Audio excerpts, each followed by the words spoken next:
Welcome everyone to our week 1 webinar on Introduction to Site Administration. My name is Susie Chan and I am in the Adoption and Education team at Open LMS based in Australia.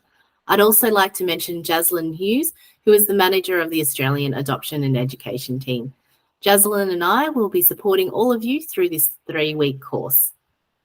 The purpose of the weekly webinars is to complement the course content. We'll highlight key features, but we're not going through all the content in detail, as you can go through it at your own pace. It's also your opportunity to seek further clarification on anything that is unclear. Now let's have a look at our course.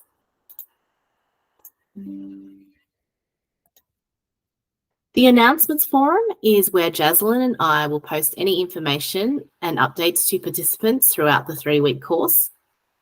The Raise Your Hand forum is where you can post any questions you have and the teaching team will respond as soon as possible, or feel free to jump in and answer each other's questions if you know the answer.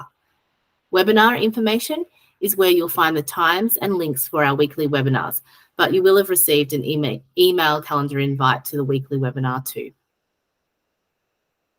Course Essentials. The course details page has information about the course. We suggest putting aside 1.5 to 2 hours per week for this course, not including any webinars. There is also the option to create a sandbox course, which I highly recommend if you don't currently have access to one. The webinar recordings playlist is where all weekly webinar recordings will be saved, so you can go back and watch them at any time. Now, you may have noticed our Academy and course layout looks a bit different. For those who are new to the 4.0 Moodle upgrade, we have a section covering the changes and enhancements. Key features to highlight are the navigation drawer has been replaced with this course index on the left. The course index is a table of contents of the course. You can move through the course using the course index, which makes it a bit easier than scrolling up and down the course, which is nice.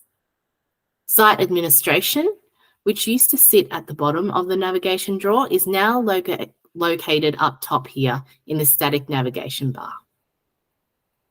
One of my favorite changes is this edit mode toggle that is static and sits up in the right-hand corner, so we don't need to scroll up and down and turn that on and off. This new course admin bar is super handy, which includes items we use all the time, including course, settings, participants, grades, reports, and more. They are just some of the new upgrades. For more details, take a look at the content, which also includes videos and a Where Did Blank Go glossary, where you can find the features that have moved. Okay, moving into this week's focus, which is getting started with site administration. We'll also be taking questions at the end. Firstly, I just wanted to point out, depending on the theme you are using, the site administration button is found in a slightly different place. As mentioned earlier, in this 4.0 site, the site admin link is located in the static navigation bar at the top of the page. If you're using the Snap theme, there will be a cog icon at the top right with a drop-down menu that includes site admin. In this demo site, which is pre-4.0, site admin will be in the navigation drawer on the left, which is the same for Boost and Forwards and Themes. However, once you enter site admin, the menu options are the same for 3.11 and 4.0. Here at Open LMS, we have a few different products, and some products like our EDU SaaS product allows users full site administration access. So you'll see all of these tabs, but in our managed hosting product, it is limited as our team do the heavy lifting like plugin install and enablement, appearance options, etc. In this course, we'll mainly stick to the site admin tabs that everyone will have access to, including general, users, courses, and grades. The site admin area is the back end of the learning management system and is where we control the background settings for the site to keep it running well. In this site admin tab, Admin General tab is where we create and manage competencies and update H5P settings. H5P, if it is new to you, is a content creation tool that comes with Moodle. It's open source and free. If you are interested in learning more about H5P, we actually have an Open LMS Academy course dedicated to H5P. Let me know if you're interested and I can send through the details. In location settings, you can see what the default setting is for the site and whether users can choose their own time zone. This site is currently set to America, New York, but we have allowed users to choose their own time zone. Back to the General tab. There are language options. Moodle is built on what we call the language pack and uses language strings. So for example, the menu items, dashboard, site home, my courses, etc. are handled by language strings. Some organizations may prefer to use different language. For example, my learning might be used instead of dashboard, and this can be changed in the language pack. I think someone has just joined. I'll just let them in.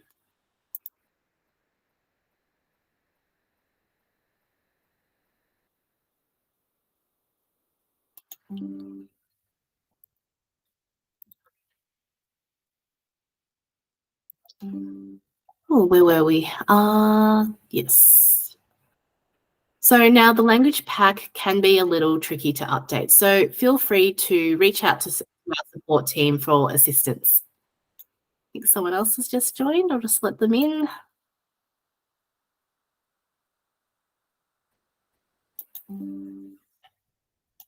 Cool. All right. There's also message settings, which controls the instant messenger type function in the site, where you can send one-to-one messages and group messages. Site-wide messaging is off by default because otherwise it allows any user to see and message all users on the site, which we don't want. Related are notification settings, which determine where people can get notifications. Web gives you an alert in the notification center, which is this little bell up top here. Email means you can get an email notification. Mobile means it comes through the mobile app. As an example, assignment notifications has been enabled here, but currently only going to the user's email. The locked setting means if enabled, users can't override this setting. One common issue we see sometimes is users saying they're not receiving foreign notifications, which often is because that notification isn't locked and the user has gone into their profile set preferences and disabled notifications. If we don't want that situation happening, we can go in and lock the setting, so users can't change the notification preferences. Payment settings are kept here, and the system allows for PayPal and Stripe payment gateways. The site home or front page settings is where you can update the site name, the site description, and what you want people to see when they're logged in versus when they're not logged in. Jumping back into our course.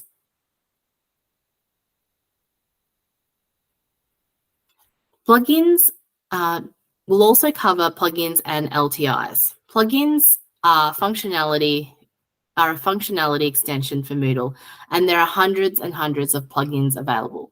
We do have strict guidelines on what plugins can be installed on our sites. We like to make sure the code is quality, there's no bugs or potential security issues. If you'd like to know if a certain plugin is available, you can always ask our support team.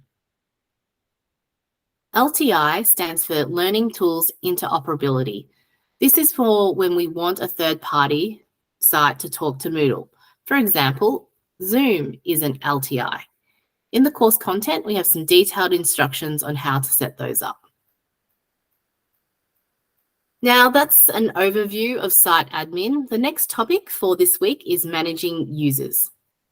Going back into our demo site, go into the Users tab.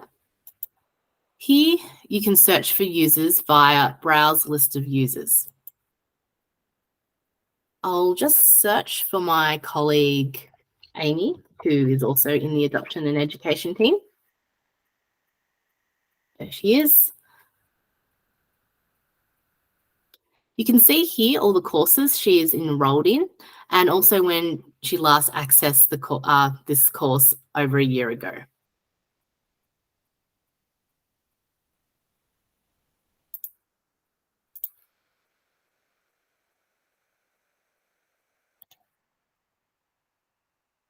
You can also perform a range of bulk user actions. Some actions include download a list of users, send a message, or force a password change, which will save you time doing this in bulk. There is also the option to manually add a user one by one. Minimum details required are username, first name, last name, and email. This is good for adding 1 or 2 users, but this becomes time-consuming if you're doing more than that. Some clients have an integration, such as Conduit in our EDU product, which automatically adds students from their student management system. Otherwise, in Upload Users, we can also bulk upload users with a CSV file. There is an example CSV template here, which you can download, and it includes the fields required to create users in the system. It can also be used to bulk enroll users into courses and cohorts. Permissions is where you allocate your site administrators. You can have one main administrator and you can have other site admins, but we recommend not having more than 4 users with site admin access. Site admin access gives you access to everything. That level of access provides more risk to an organization. So it's safer to only have a handful of people at most with site admin access. Define roles is where you'll find the different system roles and their access. The student or teacher roles are course specific, so those roles will only apply to the course they have been enrolled into. As a user, you can be a student in one course and a teacher or manager in another course. However, the site administrator role is a site level or system-wide role, so it follows you everywhere throughout the site, even if you are enrolled as a student or a teacher in a course. If any of these roles don't suit what you need, you can create a new role. We recommend contacting our support team if you need to create a new role, as there are thousands of permutations for permissions, so it can be a little complex to manage. In privacy and policies, the 3 data options are all related to GDPR, General Data Protection Regulation, and people needing to request their data to be removed from the site, plus regular privacy and policy settings. Now, the last topic we will cover today is managing courses and grades. In the Courses tab, Manage Courses and Categories is where we can view all our courses and create new courses and categories. There are a number of ways you can categorize your courses. You could categorize by year, school, faculty, or subject matter, whichever suits your organization. Something to keep in mind with course categories is that this dictates how your courses are listed in other areas, such as the dashboard or site home. So make sure the structure you decide on works not just for admin users internally, but other users, including students and teachers externally, who may be viewing the structure through the dashboard or site home. There is also the option of adding course custom fields, which can be helpful if you wish to include things like course CPD points. You can restore courses. So, for example, if you have a colleague from another organization that has created a course in their Moodle-based LMS, they can take a backup of the course, share it with you, and you can restore that course backup into your LMS. Course default settings are good to know about.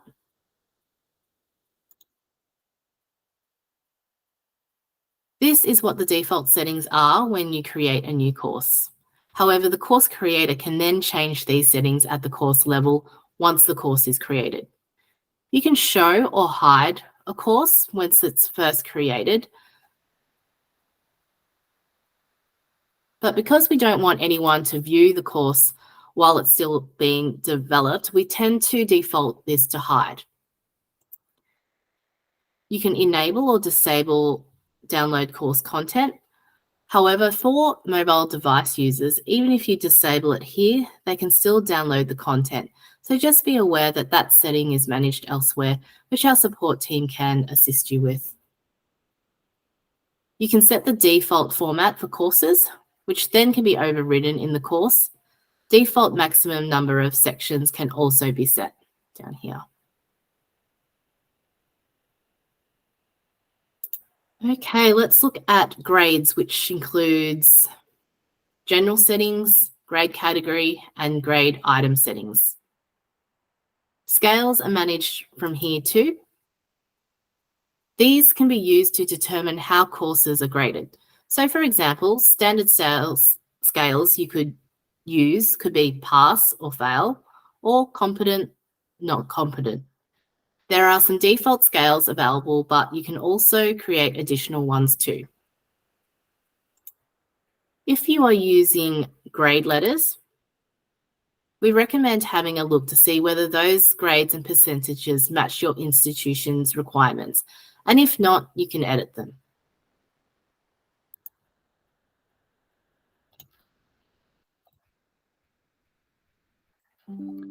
Okay, everything we have touched on today is covered in the course content in even more detail, so you can go through it at your own pace. But now I'll open it up for any questions.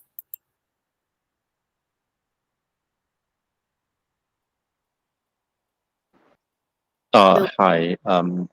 This question is actually unrelated to the actual content, but the I was coming in an hour early because the calendar invite for this webinar was probably set for the standard time rather than daylight saving time. Oh, really? Okay, apologies for that. I'll have a look at that.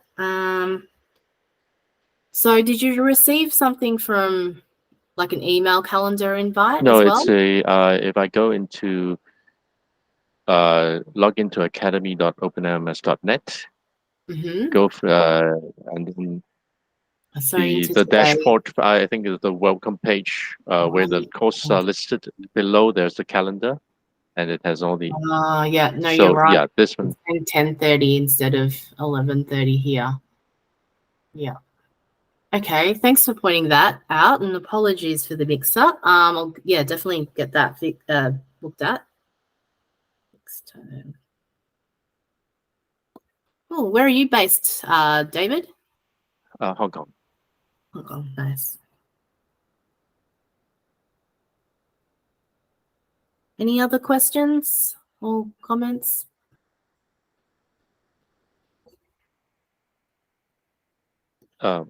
Not really. So the course is organized for, I think, for 3 weeks. Is that right? Yeah. So this is week 1. So we have this weekly webinar where we'll just highlight a few features, but you can go through the course content at your own pace, just working through. And if you have any questions, you can ask it in the weekly webinar, or you can put it in the raise your hand forum. Okay. I think Iggy, my colleague on Iggy, has a question. Yes. Cool. Hi, Iggy. Yes. Hi, Susie. Yeah, you mentioned earlier about the course H5P. Yes. With OpenLMS. Is that course available to see in the academy, or it's something you have to send to Yes, us? no, it's available in the academy. So if I we're currently actually running one at the moment. It's a 6-week course. We're currently in week 5, but we do have it running again. Let's see if our dashboard, I think, might show when it's... So we have another one here. So this one is a paid course. It's $249 US. Oh, so I see. yeah, so this one, yeah, there is a lot more to the course. There's a lot. It's 6 weeks. So this one, let's see when it's kicking off. This is being run. Yeah, so this will kick off. Oh, it's already started.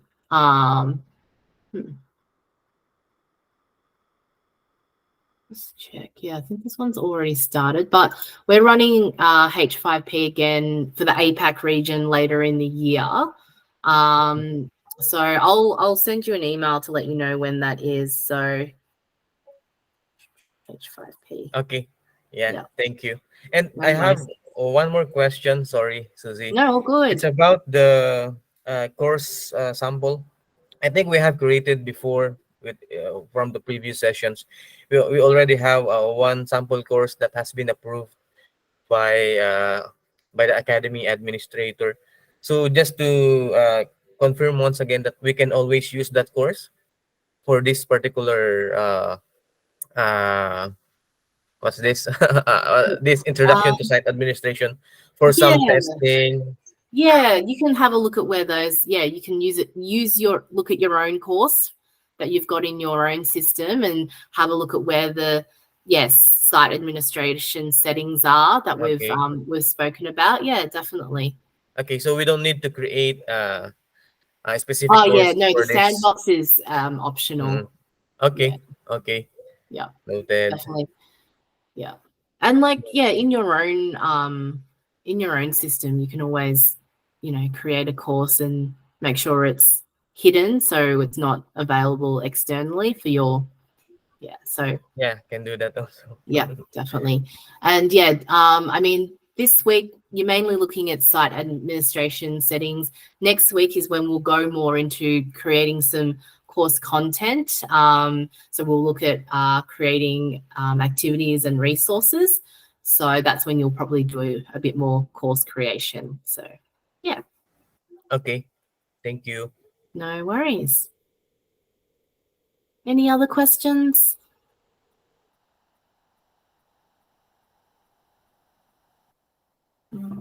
Chawat, you joined a little bit later. Where are you dialing in from?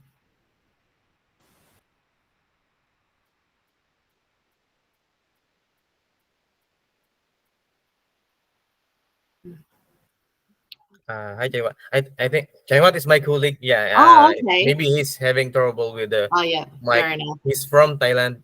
Oh, Thailand. Oh, excellent. Yeah. All the way around Asia today. We've got excellent. Ooh. All right. If there's no other questions, I'll wrap it up. Thanks for joining today's webinar.